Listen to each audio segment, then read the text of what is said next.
Okay, here we are at the second sector. Nothing eventful happened here, but I would like to take a second to further elaborate on my strategy. On easy mode, you're always looking ahead to build your ship to defeat the flagship, the rebel flagship, which is the end boss. There are 3 stages of the flagship. The things generally you're looking for is enough weapons to break through 5 shield bubbles, a cloaking device, or some other method of defending against the uh, drone swarm on stage 2 and the laser swarm on stage 3. I like to use the cloaking system. Other things you can look for a drone ship as defense drones.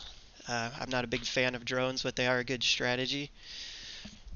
So, cloaking, I know from experience, is 150 scrap, so I like to keep that in reserve. Right now we only have 54. No reason to spend it on anything. All of our current systems are powered up. So I'm going to go ahead and go to another location. And here we go, another scout ship. Here we go, we've got a blue option. Typically, anything that's blue is going to be good. So I am going to choose option 3, and it has updated my map, which is good this early in the sector. If you get something like that late sector, it's kind of terrible and just a waste of time. Here we have a distress beacon. Those are usually good for some scrap. A store that I don't particularly need yet. And it looks like a ship. I'm going to hit the distress point. Those are almost always good for scrap. Okay, find the source of distress call, research station. It's a laboratory. Their fire suppression system is not responding. There are blue options for this one if you have a rock crew, which are immune to fire, or I believe upgraded medbay gives you a blue option here. I don't have any of those, so I'm taking a risk by picking 1 or 2. But I like to take risks, so I'm going to dock and try to rescue survivors. And that was a bad idea. I do get a small amount of scrap, but I took 4 damage to my hull. Not too serious at this point. It does look like they took out my mind control with that hull breach. I'm going to fix that before we move on. Assigning more than 1 guy does increase the speed of repairing things. Okay, so I'm going to jump to the store. Going to look what's in there, but probably not going to buy anything unless it's something ridiculously good. A couple beam weapons. Nothing else good here. Repair arm is somewhat good for the flagship.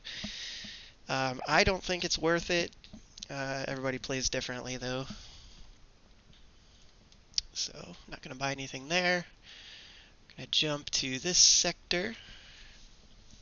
Again, I'm just trying to hit as many node points as possible before we hit the exit point. That's to accumulate as much scrap as possible, especially in Sector 1 when everything's still really easy. Looks like we have an asteroid field nearby. There's blue options to this if you have upgraded engines. I don't, so I can take a risk again. I'm going to explore the asteroid field, but I'll probably take some damage. And I did. Alright. So we got a couple things. Sounds like there's a fire somewhere. I know you can't hear that, but it's already put out because the ship is deoxygenated. Fix that. Okay, I'm going to jump into a nebula. Nebula points will slow the rebel fleet advancement. Here we go. There's intruders on board. Now, this is where my deoxygenated ship is going to be awesome. They're going to take suffocation damage. Now, on other ships, it's a good practice to deoxygenate any room that you don't have a person in, or you're not likely to send anybody to. for the same reasons. So I'm going to pause it here. I'm going to close all my doors, and I'm going to get rid of my oxygen here. Now, I don't have upgraded blast doors, so the enemy can just walk through any of my doors right now. What I'm going to do is man the door room. That's here. Manning a door room automatically upgrades your doors to the next level. So if I can get them there quickly, it will lock down my doors. So I'm going to do that. And I didn't get there fast. Oh, looks like they're in the door room. So these guys are just going to duke it out here. And I'm going to let my NG fight. No, I'm not. I'm going to move my NG because he will die most assuredly here. And I'm going to send him to the oxygen room. And open all of my doors. Okay. Pausing it again. They took out my piloting. Not too bad since we're not fighting a ship. But now that I've killed these guys, I am manning the doors. And you can see all of my doors are now this gray color. So that means the enemy has to fight their way through the doors to get anywhere. I'm going to power back up my oxygen so this guy doesn't die. I have a clone bay, so even if he dies, he'll just respawn. But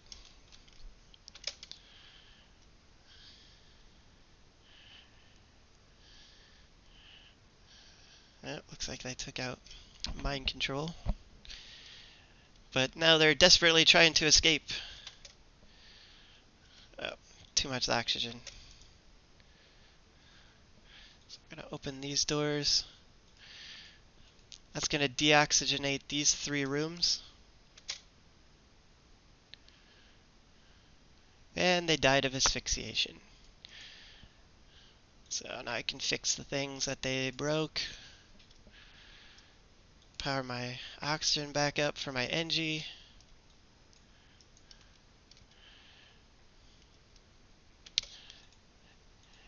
And that's how you survive a 4-human boarding party with having only 3 guys. Jump again. I'm going to jump to here, so hopefully we get a good ship battle. I haven't seen that yet. Okay, here we go. Pirate Invader. You can kind of see their weapon systems over here. Looks like he's got a laser and a missile launcher. I just know that from experience by the way they look. Continue. They're attacking me. I am going to teleport. And I am going to... They almost always have a pilot. So I'm going to teleport my guys into their piloting room. And why I'm doing that instead of their weapons is because I'm going to hit the weapons with my flat cannon, and I don't want to hit my own guys. So I'm going to target this room with the flat cannon, but as you can see, that circle, my 3 weapons are going to hit anywhere inside that circle. So I'm not guaranteed to hit anything with this, especially since it's 1 room. But I'm going to take my chances.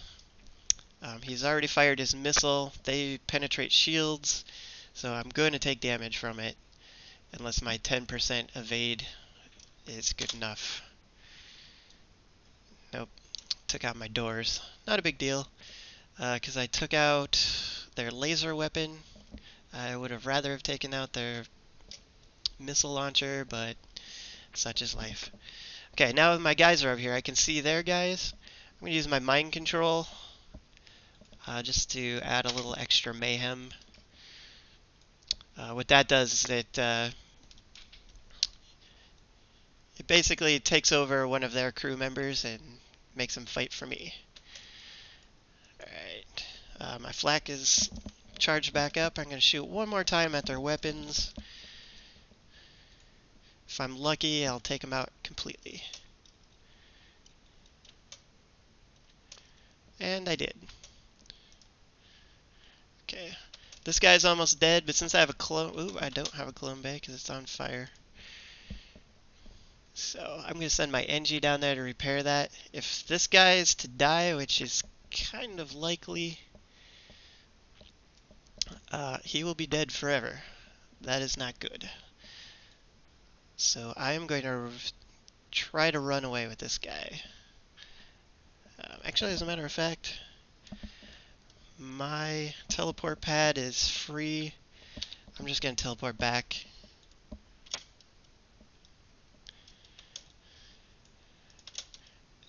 And repair this.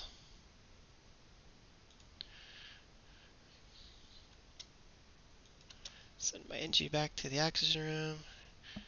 He's going to probably die on the way there. Yep. Not a big deal. He's going to clone. You just lose a little bit of experience points. I'm going to teleport back in. He's only got one guy left.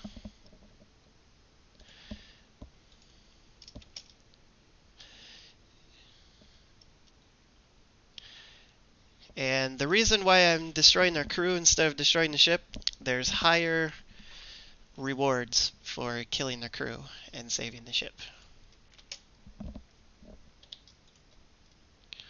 Okay, my pilot has recloned. Send him back to his room. And these guys are going to repair the doors. If I had any way to kill these guys off, I would, because the only way to heal those is by jumping or dying. And I only have a first level clone base, so they're only going to heal 8 hit points when I jump. So they're likely to die in their next battle, and I'll just wait for them to reclone.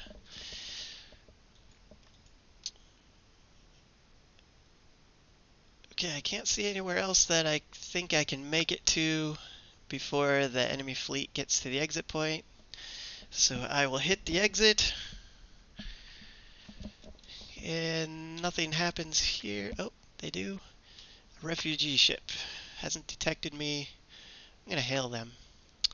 They are offering a trade. 2 missiles for 9 fuel. Considering I don't use missiles, this is a really good deal for me. I'll take that. And I'm going to jump to the next sector. Now, when planning your route through the sector map, on easy, I like to hit as many red nodes as possible. Higher risk on those, but higher rewards as well. So it looks like I'm going to get the best bang for the buck down here. I'll hit that, and that ends part 2 of my video.